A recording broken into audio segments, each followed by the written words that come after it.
here since 2004. So I'm not going to say that this is my 22nd annual Economic Outlook Luncheon, but I have been here for a lot of them. And some of you may remember when this was breakfast, right? 7 o'clock in the morning. So I'm glad that we have changed that routine a little bit and that we get to do it at lunch. I want you all to please continue your lunch as we begin the program, and I want to thank you for being here and your interest and your support of our community. And I want to thank the Rotary Club for co-sponsoring this event as well. So now I'm going to turn it over to Dr. Patterson, who is our interim president for Georgia Southwestern, and let him do some welcoming remarks as well. I'm Charles Patterson. I'm the interim president here at Georgia Southwestern State University. I'd like to welcome everybody for our Economic Development Outlook meeting. This is a great time for Georgia Southwestern. And it's a great time for Georgia Southwestern and our community. You know, we've had the opportunity over the last 2 years to grow our enrollment by about 10%. And that is thanks to our team here at the university. But it's also very important because of the role of this university in economic development in the local economy. Last year, the university had an economic impact of $80.4 million in the surrounding community, and as we grow, and we will continue to grow, we look for that impact to continue to increase. As I look around the room, I see a lot of people that I serve on numerous committees with, all targeted towards increasing our economic impact, both of the university, but also of our small businesses and our industries. So I thank you very, very much for your contributions in that area. I'd like to transition now to someone who I work with very closely, and that is Miss Angela Smith, the Executive Assistant to the President, to introduce our speaker today. Angela? Thank you, Dr. Patterson. Some of you may be wondering why the heck Angela Smith, the Executive Assistant to the President, is introducing our speaker today. Well, I have known Taifa for a very, very long time, so it is my honor to introduce her today. Taifa is the Executive Director of the Georgia Budget and Policy Institute in Atlanta. She brings more than 20 years of experience in strategic communications, public policy research, and data analysis in the public, nonprofit, and private sectors. I had the pleasure of working with her during the time we both worked with Family Connection. She served as the Policy and Communications Director for Georgia Family Connection Partnership, where she co-managed the Georgia Kids Count project and monitored public policy and its impact on children, families, and communities. Taifa holds a bachelor's in politics with economics from Mount Holyoke College and a master's in public management and policy with a concentration in economic development and financial management from the Hines School of Public Policy and Management at Carnegie Mellon University. Please help me welcome my friend and colleague, Mrs. Taifa S. Butler. Good afternoon. Oh, you all are still working on the catfish. I understand. That was very good. I am pleased to be here with you all this afternoon, and I've asked Angela to wink at me when I'm 20 minutes in, because I'll have a tendency to get really excited about this topic and just speaking about the work that we do. And my journey started just a few years ago when I was 16 years old. And I had an opportunity to serve as managing director of the city of Philadelphia for a day. And what I learned as the day, in my day-long experience following James White, was extraordinary for me as a young person, as a teenager, trying to figure out what I wanted to do with my life. And going from meeting to meeting to meeting to meeting, which apparently was a foreshadowing of adult life and what work looks like, I learned that he was the second ranking official in the city, managed more than 11,000 employees, and I just got excited about the work of being a public servant. And when I said to him, Mr. White, I said, I one day want to be a public official and maybe even run for office one day. He said these words that have kept with me to now. And that was, Taifa, the job of a public servant, whether you're an elected or an appointed official, is not about having your name in lights. It's about solving public problems. And so I stand before you today as Executive Director of the Georgia Budget and Policy Institute as a problem solver. We are working every day with a team in Atlanta to build a more inclusive economy for every Georgian in the state, so that if we do desire to have those 21st century schools, how can we make sure our students have access to the best schools? How can we make sure people have a decent job that pays decent wages so that they can build a secure future for their families? And how can we make sure that people can see a doctor when they're sick? Those are core pillars of economic opportunity. And so I'm glad to be able to do that work every day, and it excites me and gives me a lot of passion. And so when I think about this other part of our work, is this American dream. You know, I think post-November, a lot of people wondering, does the dream still exist? Does it exist for everybody in the state, in the nation? Does it exist only for those depending on where you live? And so I would offer, how do we make sure that people who work hard, who have a dream, that they can reach it and attain it?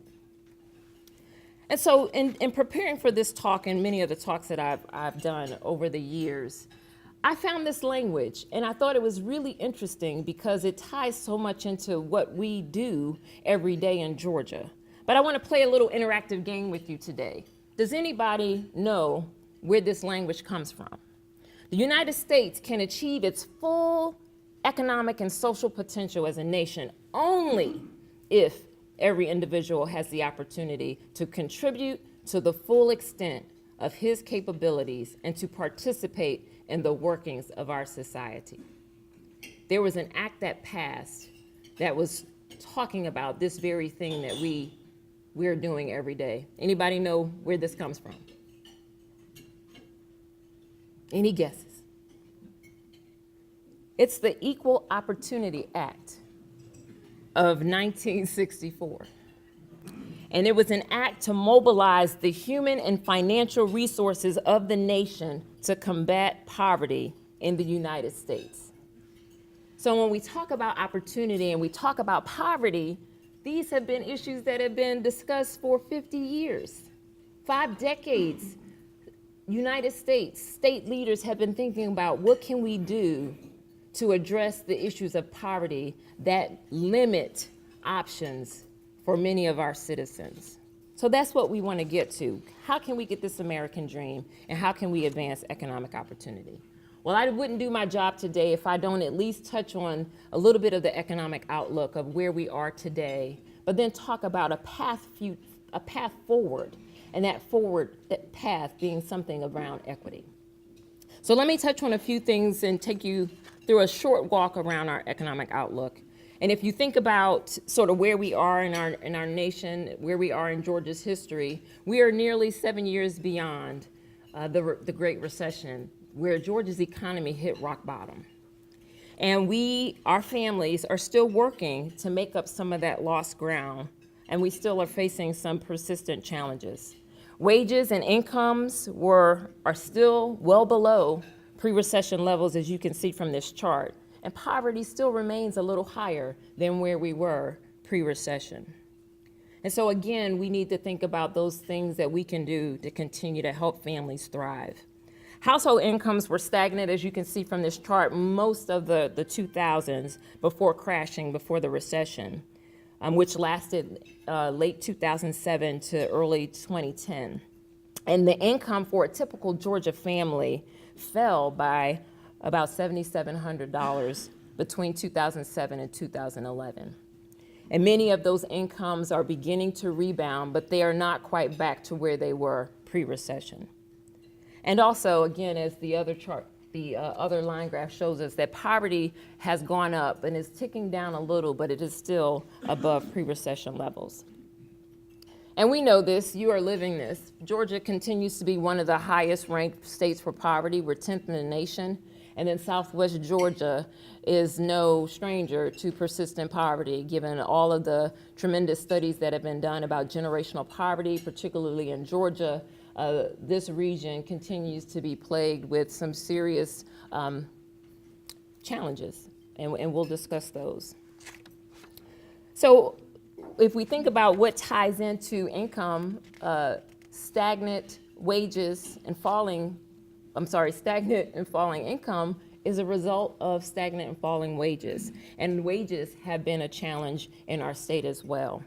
As you see, wages for the typical Georgia worker fell nearly $2,700, or by 7.7% from 2009 to 2015. So we're beginning to see wages rebound, which has been great for our state. But if you pull those data out and look at some of the details, men who are making more than women have higher wages than women, saw some of the sharpest declines when it came to wage growth and the impact of the recession. So those are some of the things we need to keep in mind as well as we think about wages, about our workers, whether they're male or female. We know women in the state make 70 cents for every $1 a male makes. So there are some things, again, that we can do around addressing these issues of disparity. And then I just pulled out for you the median household income for Southwest Georgia. The Lee County has the highest median income at $61,000, a little more than $61,000, and then the lowest median household income can be found in Stewart County at $21,000, a little more than $21,000 for median income. And so another driver for economic opportunity and income and wages is obviously job loss and how that affects people's ability to make money. And we saw during the recession, Georgia lost more than 330,000 jobs when the recession hit. We are finally back above where we were pre-recession. We have gained the 300,000 that we lost, and now we are above that at about 253,000 more jobs. And we've seen unemployment fall to, in 2015, we're at about 5.8% in unemployment. And from what we're hearing from economists, and I will say I'm no economist, but that's good for our state. Some might say we're nearing full employment. But we know in this region, there is still tremendous challenges facing some of our families who want to work and who aren't able to, whether that's because of job opportunities that may not be there or the mismatch of job skills and to what's available. And some of what we see here in the region, the lowest rate of unemployment is in Lee County at 4.6%. And then the highest unemployment we see in this region is Chattahoochee at 8.3, closely followed by Webster at 8.1% unemployment, according to the most recent data available. So we know that there is a strong correlation between education, poverty, and opportunity. And if we look at this map that shows where, and unfortunately the circle is a little bit more to the east of where we are, but this shows the percentage of adults with an associate's degree or higher in this region. And again, the highest county that has the population with the most, over 25, is Lee, and the lowest is Macon County with just 13.55% of adults who have beyond an associate's degree.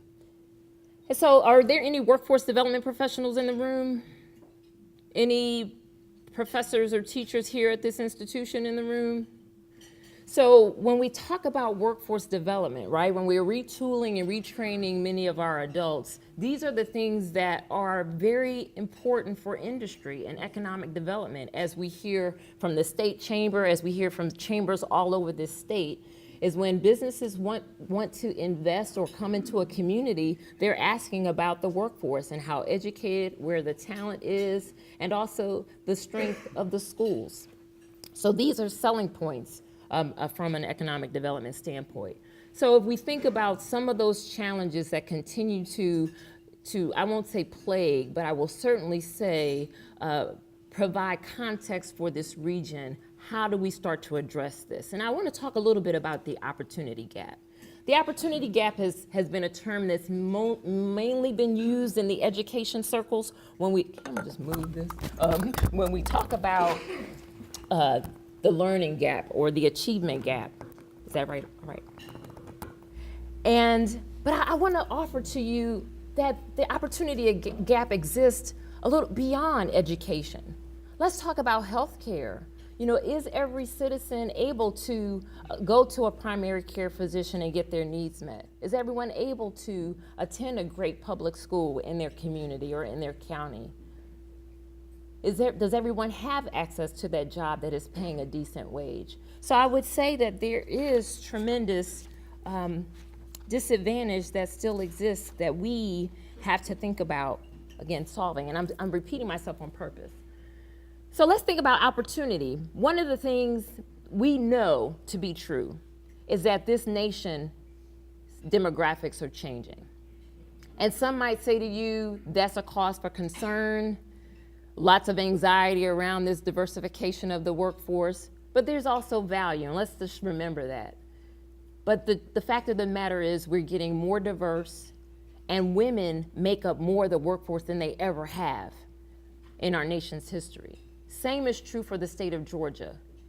Women make up more than half of our workforce. So when we talk about the needs of a worker today, with women making up more than half, with women being more than half of the breadwinners or co-breadwinners in their home, when we think about work supports and what that worker needs, childcare comes into the conversation, right? Because in order for that woman, the wife or mother to work, we've got to make sure that the children are in a safe place. When we think about adults going back to work to get retooled and retrained, childcare is still an issue for those adults. So those are sort of the conversation changes when we think about the diversity of our workforce.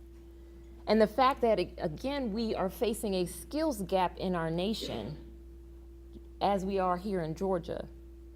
More of the middle skilled jobs are going unfilled. Those middle skilled jobs are those jobs that require not necessarily a full 4-year degree, but they do require skills and credentials that are beyond high school. So how do we ensure those middle skilled jobs get filled in this region, in our state? And the Complete College Georgia effort has now attempted to address this by setting a goal of graduating 250,000 more Georgians by 2025 to meet this skills gap. We've projected in Georgia that by 2025, more than 60% of our workforce will need some additional training and skills. So how do we get there when we look at that map a few minutes ago that had some of our counties didn't even have 20% of our adults with an associate's degree or beyond? So there are things that we need to do to ensure our workforce is ready for the jobs of tomorrow. And this other thing that sort of gets in the way of opportunity is this broader conversation about economic mobility. Atlanta has been touted in ways that we wouldn't want in our nation when it comes to income inequality and economic mobility. Atlanta has been on the top of the list for the largest cities for income inequality, which means it's the largest gap between the have and the have-nots, if you will. Atlanta has also topped the list in terms of the worst city for economic mobility, where only 4% of the children who are born in the lowest income bracket will ever make it to the top income bracket. And you can see the colors around the nation. Well, the professors out of Harvard, Stte and Hendren, has done an analysis of every county in the nation. And for Sumter County, Sumter is also considered one of the worst places for income mobility for children. So if a child is born in Sumter County, they're more likely to earn less income over their lifetime by the age of 26 than many of the surrounding counties. You can go to NewYorkTimes.com and find these data and plug in your different counties. But again, this helps us see excuse me, where we are and what some of the challenges are for this region. And so what this slide shows us, and the language here was one of the best and worst places to grow up, and how does your area compare? So it says if a child in a poor family in Sumter is in Sumter instead of an average place, he or she would make $3,860 less by the age of 26.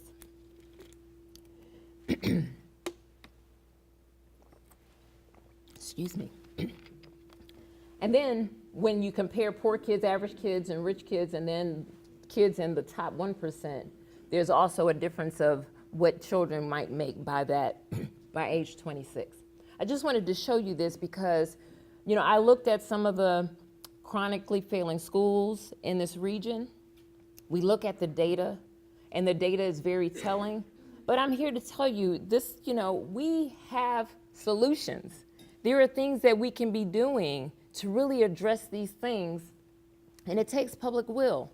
When I look at this chart and I see all these issues of, inequality and social economic, children, demographics, and race, and all these things that plague the discourse right now in our nation, which is so polarizing. But I want to say that there's hope. When I had this conversation with my husband and we were talking about just the barriers that are in place and how do you overcome them when they seem so challenging. And we said it's a matter of know-how, is it a matter of will, what is it? But I wanted to share a few things that I know in terms of opportunities that we can solve this issue. One of the challenges, and I used to work with the Better Brains for Babies initiative many, many years ago before I came over to GBPI. And so when we talk about the foundation of a child's life, particularly one who lives, with disadvantage, economic disadvantage, there are so many things that happens in a child's brain. Any brain development folks in the room, early childhood professionals here today? There are so many factors that go into whether a child's brain will develop in the most optimal way. And a child who lives in poverty are much more likely to have inadequate nutrition, face toxic stress, perhaps abuse and neglect in their homes, some type of daycare situation that might not be top quality. So these are the very foundational areas that are important for children in our communities who are living in poverty. And so if we know these things and the best practice and the best research tells us how to address these, then there's some ways to solve it. I love this chart by Karen Pittman's group, the Forum for Youth Investment. It is the education pipeline, ready by 21. And so if we think about all the pipeline, all the educational systems that touch a child in addition to adults, from early childhood to the post-secondary, all the way to working and ready for career. How do we ensure the children and those families who are interacting with these systems go through those smoothly without falling through the cracks? And what do we do with the insulation that's needed to make sure that those children get through the system in the most beneficial and optimal way? Do we ensure the after-school programs and the things that are happening in community from civic engagement and some of the civic organizations like Rotary, like Kiwanis? What are you all doing in the community to make sure we shore up that insulation for those students? I think that's really critical for the success. And then as we think about the other environmental factors around families, whether it's housing and transportation and some of the financial and fiscal challenges families face, those all play a role into how we can move families through this pipeline. And so my husband is an avid watch researcher. He's really into those automatic watches with the beautiful movement and all that stuff. And so we were talking about this company, this German company, Glashütte, and their watch, the original Senator chronometer blue. This blue dial, the creation of this blue dial, they say takes 70 steps to create.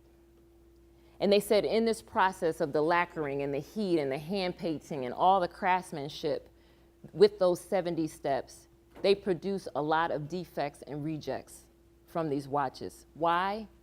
Because they don't know until the 70th step whether or not something went wrong in the process. That's a lot of time, a lot of wasted resources, and a lot of wasted money, is it not? See where I'm going with this. So think about our system. Think about workforce development professionals, you all in higher education. Do we have time to waste, number one, when you find that, I heard this from some of the agency heads a few years ago, that oftentimes students who show up in higher education often need remedial help. You know, those who are coming from disadvantaged communities. They need some additional training and skills building to be able to be successful in a higher ed post-secondary classroom. So when I heard a reading scientist say to me when I worked with the grade level reading campaign a few years ago, when you think about the birth to 5 age time, that foundational period where it's so critical during brain development, she coined it like this: we have 2,000 days to get it right. Those first 2,000 days of a child's life where their brains are developing in the most optimal way, we have 2,000 days to build that right foundation. And so if we don't build that right foundation, let's think about then when they show up into our K-12 system, some of the shortcomings and the deficiencies and the extra supports they need. And then when we say the jobs are going to require post-secondary training, we need you to keep going. What are those additional supports that they need to continue further to be able to meet those middle skill jobs that are going unfilled right now? Or if we think about our adults in our communities today who need to go back and get retrained and retooled, think about the foundation that it was laid. My friends, we know too much. We know too much to not get it right. And I think this is the time where we've got to be intentional and thoughtful and strategic about the work of advancing economic opportunity, particularly when we're facing so many challenges in our communities. So this other story I got, again, from my husband, who's an environmental engineering professor at Mercer in Macon. He teaches a public health class. And we were, again, talking about these public problems that seem to be so big. How do we solve them?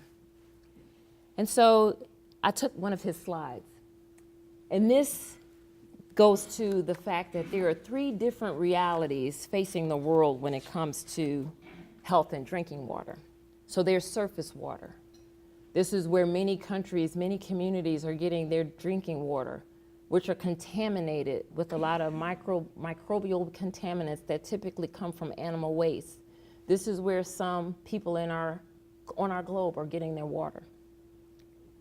And then we have groundwater. That groundwater is less contaminated, but it is also impacted by the quality of the soil where that water is. And then we have what we all know is our tap water, which is 50% ground, 50% surface, but it's been treated. And in some of us, we know, depending on the infrastructure in our communities, much like Flint, if that infrastructure isn't good, it will leach contaminants into that water. Or you can be in a place where you're getting your tap from a faucet that recognizes your face and gives you the temperature based on the settings. So again, the quality of what's available, the 3 different stark realities of drinking water on our globe. And so I said to Andre, I said, well, what is it? Why can't we solve this problem? Why can't everyone have access to clean drinking water? And he says, the technology is there. They know how to treat water. The know-how is there. People have been trained. They're engineers. They know how to do it. And it's not a matter of money. Money is available. It comes down to the will to do it. And so I want to just leave with some hope and some encouragement to all of us that we can build a more inclusive economy in our state, but it will take some targeted effort on our part. And if we keep equity in mind, which is the just and fair inclusion in our society where everyone, no matter where they live, no matter what color they are, no matter community, rural, suburban, urban, that everyone has access to reach their full potential. And I think part of this notion too is that if you're not doing well, I'm not doing well. That we're all affected by the challenges that families are facing, particularly those who are poor. I mean, if we think about poverty weakening the economy, as I hear from our economic development friends, it's very difficult to attract business in communities that are very depressed in terms of the industry, in terms of jobs, in terms of worker skills. But the economic strength of our state is based on a strong middle class with robust purchasing power. In terms of our overall competitiveness, children and young adults living in poverty are less likely to attend college, we know, and leaving them less prepared for those jobs that we talked about that are needed in the future. And then when we talk about increasing health costs, those who are less advantaged or low income are more likely to go uninsured and put off preventive care, which again leads to more costly health care in the end. So I just want to challenge you to dream. Much like my team at GBPI, we are dreaming for a state where everyone has access to be able to have a secure future. We want everyone to be able to have a job, as I mentioned. And I know part of the challenge for us is we can't forsake the safety net, which is really important for so many families in our state. But we've also got to think about ways that people can stand and work hard for what they want. My dad was a prime example of that, where he worked 3 jobs at one point to try to make it for our family. So that's really important for us to dream about that. And then the partner. I used to work with Angela with Family Connection. There is value in us pulling up a chair at the same table and talking through these issues together. And that's across sectors, that's across industries. We know that the public sector can't do it alone. There is a role for government to play to help facilitate opportunity, but we need the business community at the table. We need the philanthropic community at the table. We need civic organizations at the table to really help us think through how we can ensure the best outcomes for our families. And then we need to target those resources in the most strategic ways. Last year, we released a report called the Economic Opportunity Agenda for Georgia Women. And this was one way for us to think about a gender lens for that workforce that we talk about that's growing and has specific needs.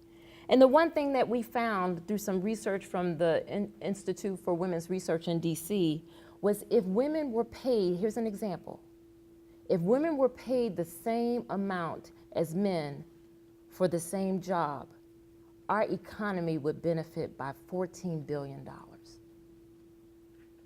There would be $14 billion more dollars in our economy if women were just paid the same. And poverty would nearly be cut in half if women earn the same as men. There are ways to think about this and solve these challenges that we face. And we also offered up some other solutions. I want to leave by saying this. Poverty, the lack of opportunity is not insurmountable. I know I've heard from many folks around the state about, sometimes we just might need to consolidate these counties that are so small, and that'll make things better, consolidate the government, save dollars. When you have limited resources, there's still limited resources, right? But what are the ways in which, again, that we can offer up these right ideas?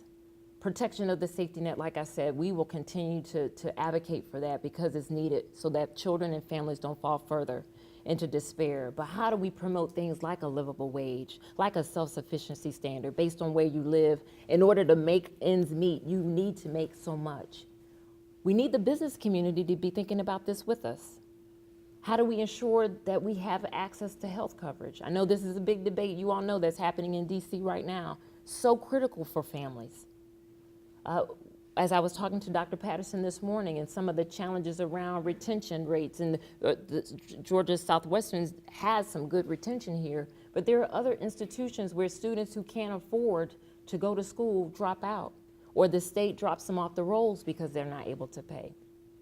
How do we ensure some need-based opportunities are on the table for some of those students?